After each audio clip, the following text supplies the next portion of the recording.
안녕하십니까. 더불어민주당 국민소통위원회입니다. 4월 8일 화요일 민주파출소 제보 및 주요 대응 현황 브리핑을 하겠습니다.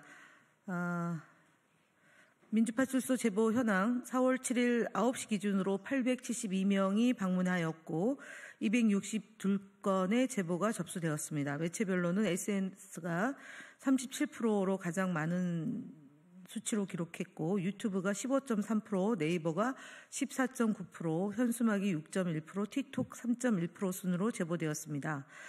어제 있었던 주요 제보 내용을 말씀드리겠습니다. 부정선거 관련 허위 사실이 SNS 등을 통해 집중 확산되고 있다는 제보입니다.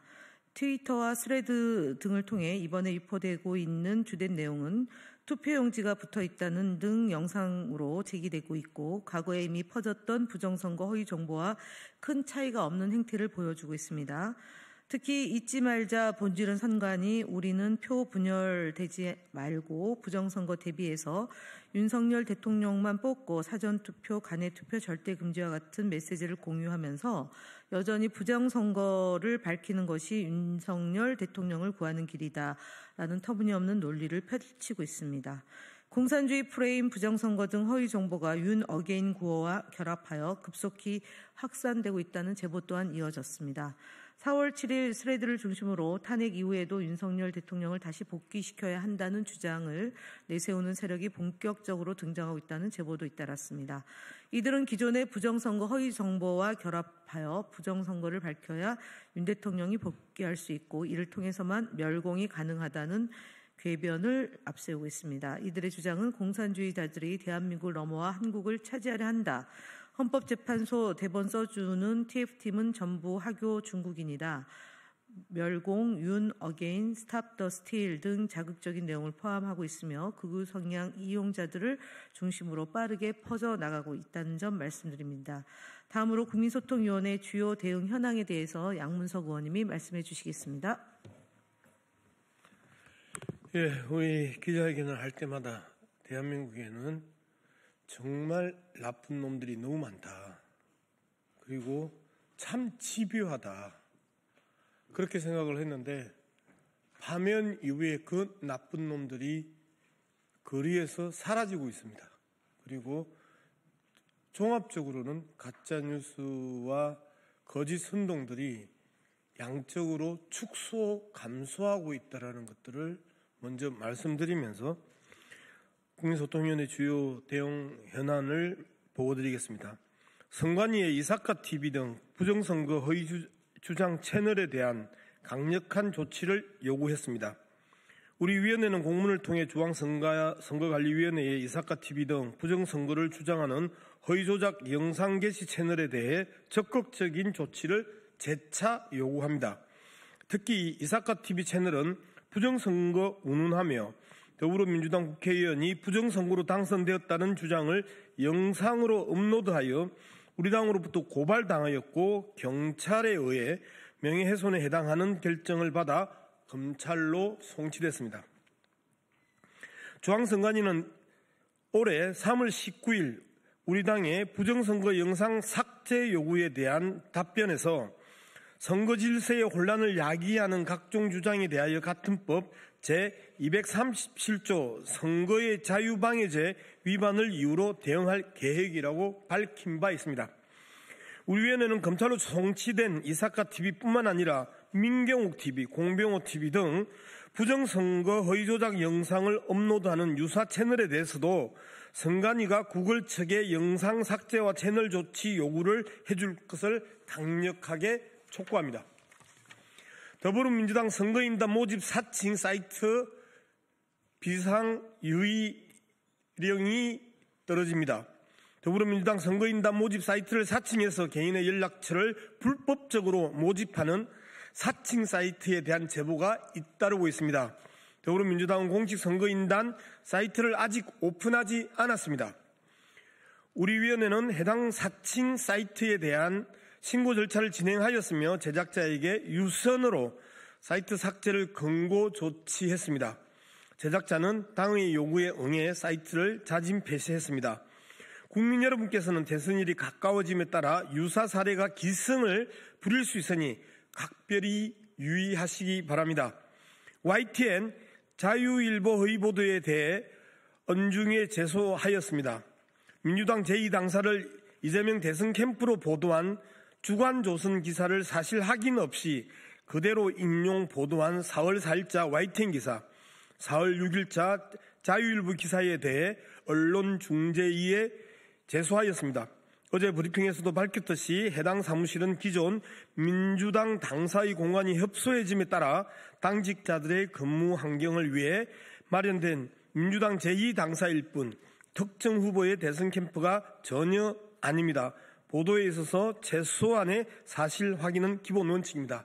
참고로 아직도 범죄 집단 거부 찌라시 조선일보의 보도를 인용하는 기자들도 있다는 부분에 대해서 참담함을 금치 못하겠습니다. 정가훈 TV, 이봉규 TV 등 유튜브 채널에 대한 대응을 보고드립니다. 정가훈 TV는 4월 4일과 4월 5일 게시한 영상에서 탄핵 선고 이후 혁명을 일으켜야 한다는 폭동을 선동하는 발언을 담았으며 이봉규 TV는 4월 5일 업로드한 영상에서 유사한 선동성 발언을 포함하였습니다. 또한 신의 한수는 4월 4일 게시한 영상에서 정가훈 씨의 발언에 동조하며 국민을 선동하는 내용을 유포하였습니다. 이러한 영상들은 유튜브 커뮤니티 가이드라인에 위반된다고 판단되어 각각 신고 조치를 취했습니다. 공병호 TV는 부산교육감 선거에 부정선거가 있었다는 취지의 내용으로 게시하였고 이 역시 유튜브 커뮤니티 가이드라인 위반으로 신고했습니다. 국민 저항권을 주장하며 운영되고 있는 봉주료 방송 TV는 운영자 지대흥 씨가 기존 채널이 삭제된 이후 새롭게 개설한 유사 채널로 유튜브 약관상 중복 채널 운영 및 반복 위반에 해당되므로 채널 삭제를 요청하였습니다.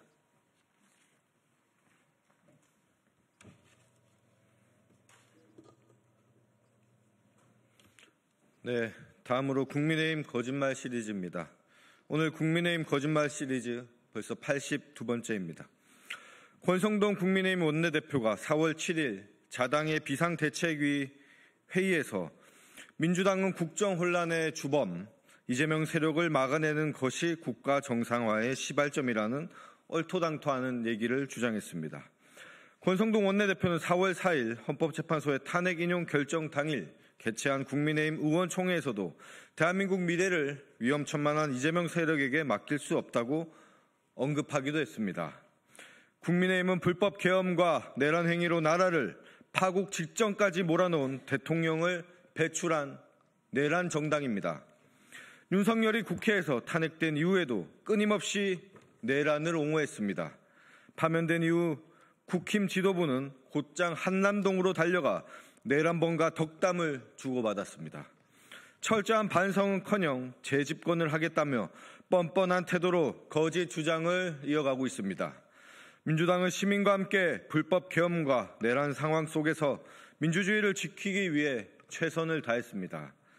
내란을 옹호하고 이를 주도한 정당이 국가 정상화를 부르짖으며 본인들이 만든 국정 혼란을 야당에게 뒤집어 씌우며 재집권하겠다는 태도는 뻔뻔함을 넘습니다. 죄송합니다. 야당이 아니라 국회 제1당으로 수정합니다. 최소한의 염치를 가지시기 바랍니다. 다음으로 국민의힘의 거짓말의 양과 내용이 너무 방대하여 오늘부터 국민의힘에서 대선 후보로 거론되는 인사들의 거짓말을 별도로 분류해 국민 여러분들께 진실을 알려드리고자 합니다. 국민의힘 대선 주자 거짓말 시리즈 첫 번째입니다. 한동훈 전 국민의힘 당대표는 이재명 민주당은 호원 세력이라며 자신의 SNS에서 주장했습니다. 더불어민주당은 87년 제정된 헌법이 87년 개정 이후 40년 가까이 유지되고 있는 현행 헌법이 시대 상황에 맞게 바뀔 필요가 있다는 점을 결코 부정한 적이 없습니다. 그럼에도 현재로서는 내란을 제대로 종식하고 민주주의의 파괴를 막는 것이 최우선이라는 입장입니다. 호원은 지금의 헌법을 지키겠다는 뜻으로 한동훈 전 대표의 주장은 명백한 거짓말입니다. 윤석열은 탄핵 심판 과정 중 개헌을 이야기하며 본인이 자행한 내란 행위로부터 국민의 눈을 돌리는 데 집중했습니다. 그가 파면된 지금 이제는 권영세 비대위원장을 비롯해 국민의힘이 개헌 이야기만을 화두로 던지고 있습니다.